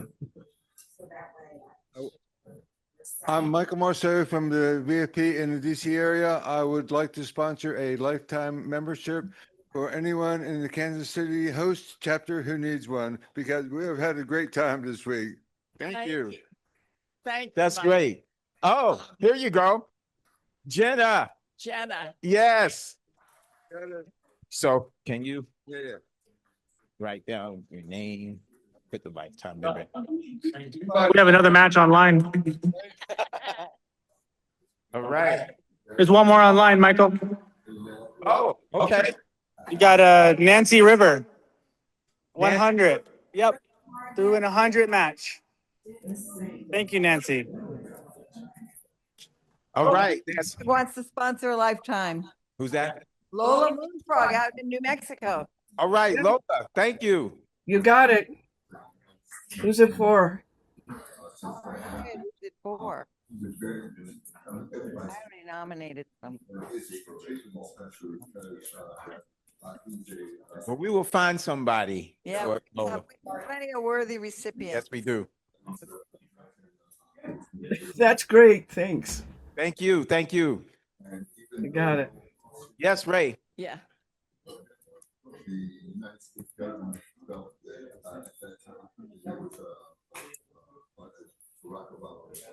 My wife Rita and I would like to sponsor a lifetime membership for Bill Jordan, who's a nurse, been working with people without homes in DC area for the last 40 years. Is he in the house? Hey, there, Bill, Right, Bill. lifetime membership. That's beautiful. Thank you. Thank you. So, yeah, please. You think I'm gonna say no? Yes. Ray, could you then put a lifetime member? Okay. Yeah. You know, I have no idea how many people are on the Zoom call. Do you know, Justin? You can or 24. 24. All right, out of these people, we should be able to shake them down for a couple bucks, huh? Thank you. We just received a $500 check. Thank you so much, Dan. Thank you. And you can become a sustaining member, just like your NPR or PBS sustaining member. Take $10 out of your account every month. It's easy. It's a latte or a beer at the ballpark. Not quite a beer at the ballpark.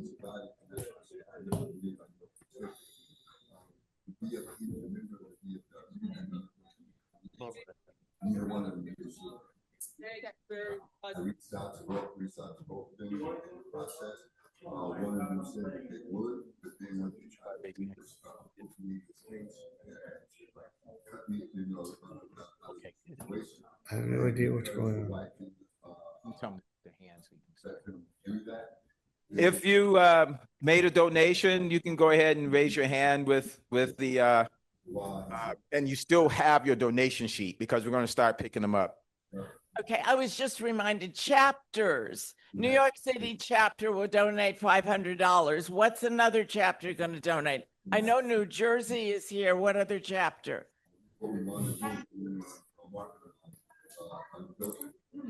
Right. Do you hear that?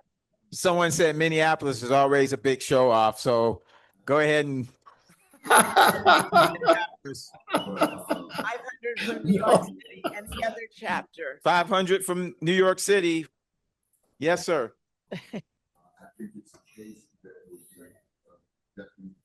500 from Philadelphia, chapter 31. All right. 500 from Philadelphia, chapter 31.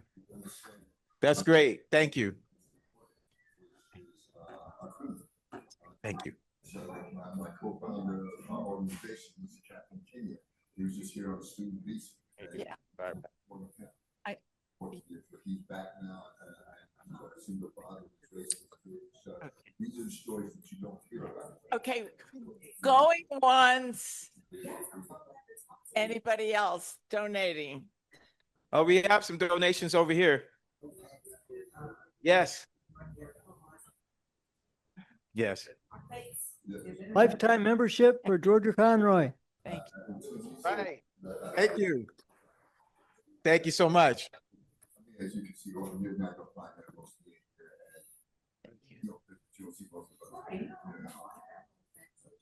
Okay, folks, anybody else? We're really going on with the program. Anybody else want to donate?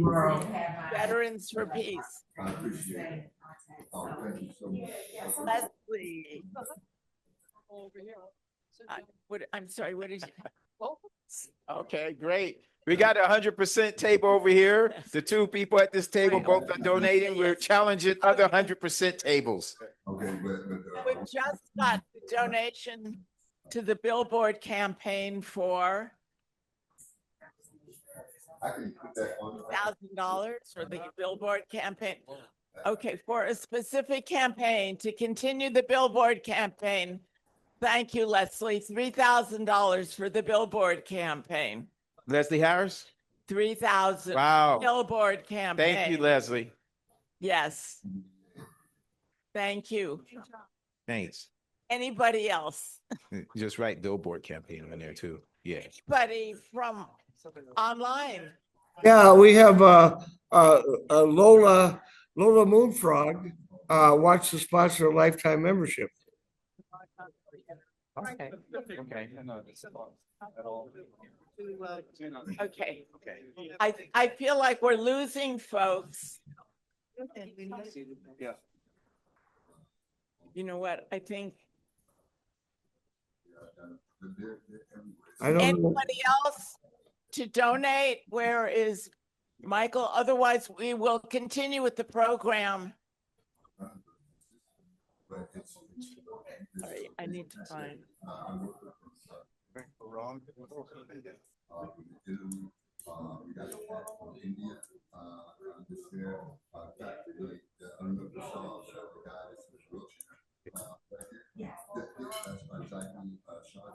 All right. Well, I want to thank everybody for your support and continued support of Veterans for Peace.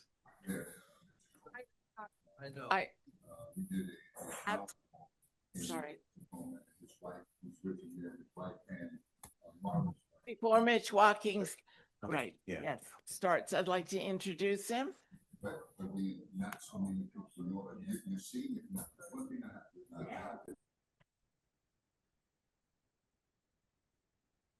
Check this.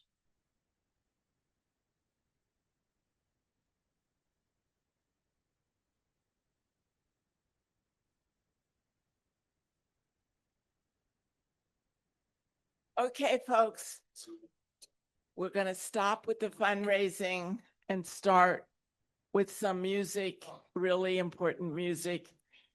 And I'd like to introduce Mitch Walking Elk. Could I have you all sit down and let's welcome Mitch Walking Elk, a teacher, an educator.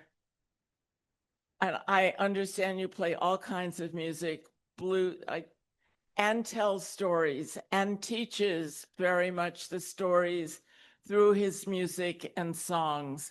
So please welcome Mitch Walking Elk, and thank you so much for joining us tonight. Thank you.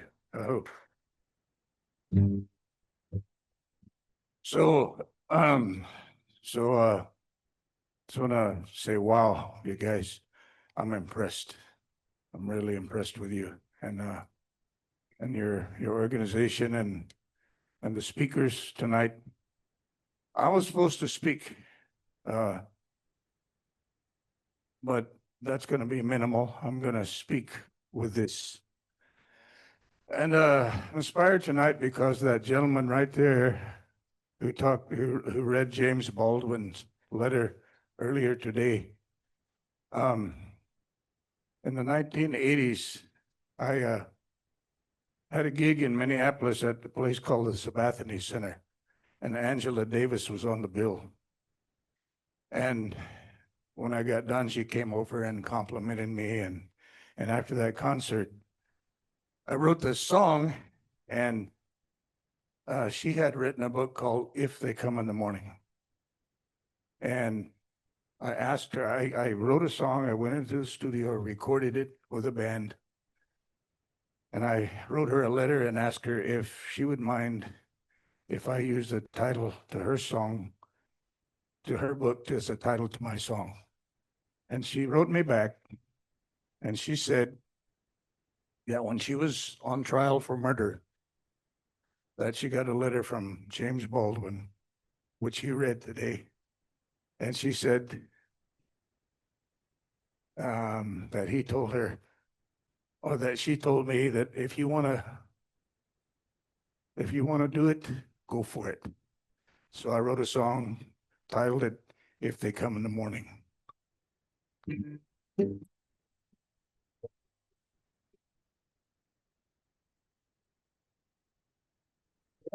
They're busy talking about the way things have been going down. A lot of homeless people on the streets, they're getting tired of being pushed around. Young girl standing in the welfare line, she just tried to feed her young. Young man advised by the glamours of war, he lay dead underneath his gun. And if they come in the morning, I'll be right here. I'll be right here. I'll be right here. I'll be right here. In a wheelchair, thinking about the legs that he used to own. I'm trying to be right mind, got the drugs that got left alone. Young boy talks about the wrong with mine. A girl forced to do what she wouldn't do. You know she's just not that guy. And if they come in the morning, I'll be right here. I'll be right here. I'll be right here. I'll be right here. Oh, sweet black cattle of the Cheyenne, he raised up the American flag. The soldiers struck at sunrise, and sweet black cattle died. What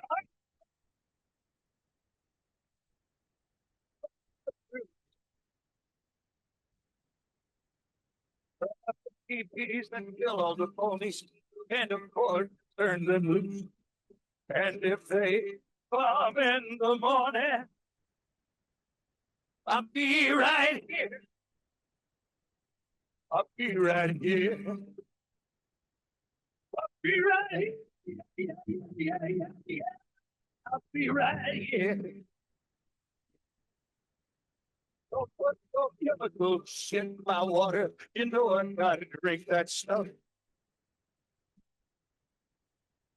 Don't put your killer bombs in my backyard, man. I swear I've had enough.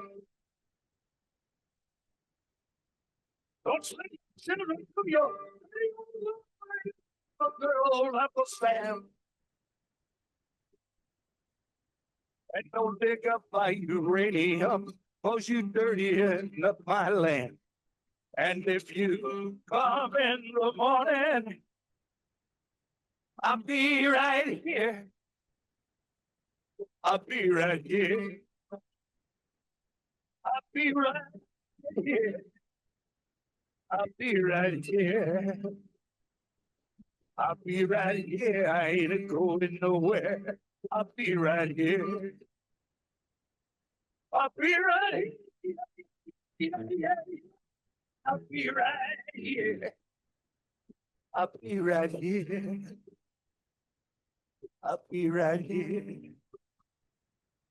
I'll be right here. Be right here.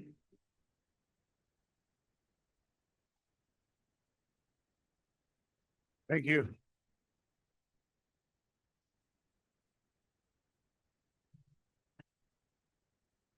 I wanted to tell you some of the couple of the sacred teachings among our people, and briefly, I will. The women have a special role with the water. They're supposed to take care of the water. They're supposed to protect the water. And part of the reason for that is because they give life. And when all of us were inside of our mothers waiting to be born, what were we in? We were in a bag of water. And that water sustained our little preborn lives until we were born. And when it was time for us to be born, what happened?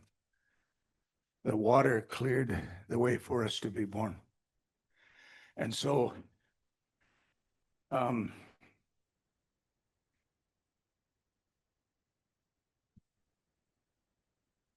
women are supposed to protect the water. So that's a grandmother teaching for the women. The men have another teaching, and that is about fire. And that every human being we have within us a fire that is supposed to burn brightly. But because of the abuses of life, sometimes that doesn't happen. That smolders. We have a ceremony that reignites that fire. I've been put through that ceremony. I was also taught how to do that ceremony.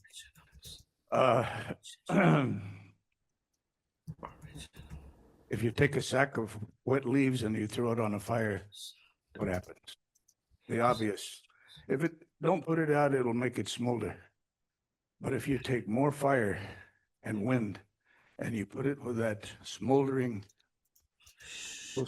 coals, then what happens? If you do it long enough, that fire will reignite and those wet leaves will catch on fire. The wet leaves represent the abuses, all of the abuses that we encounter in our lives. And so I don't I know it's late. I want to encourage you to watch this documentary, and I know that Gwendolyn Cates, filmmaker, said she wanted to say something before the documentary happened. I've really been blessed to be part of this this journey with this documentary. And I wrote a song that I used to sing with children a long time ago. And it's called Power in the Water. It's going to be the other song that I'm going to do. I'm available for gigs. I live in Oklahoma. I've been on 80 European tours. I have 7 CDs. And I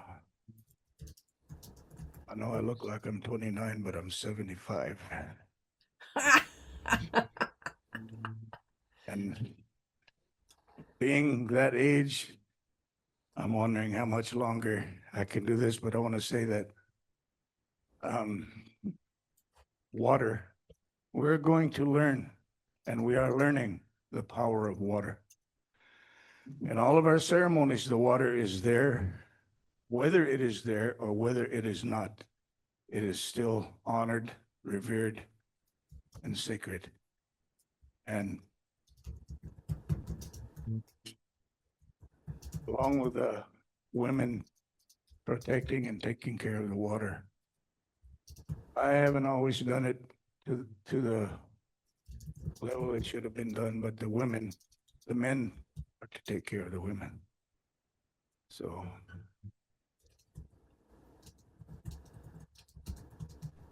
Oh, that's the old way, not my way.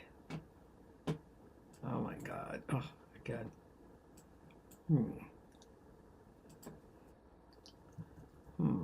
It ain't got no pony, but it's cooking right.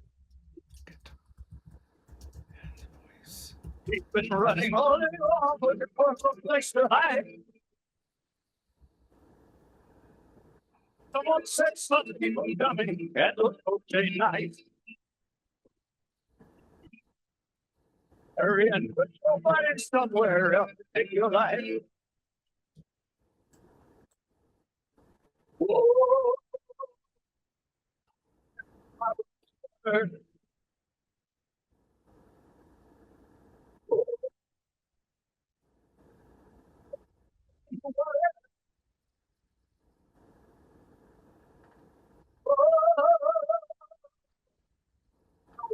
water.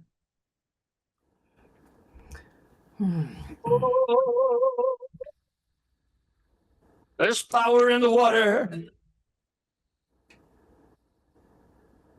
There's been shooting all day long and smoke has filled the air.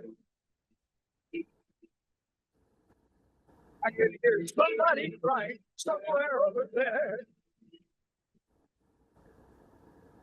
There's oh, the wind is blowing and freezing all the dead. Those that live are looking down at white snow turning red. Oh, power in the water.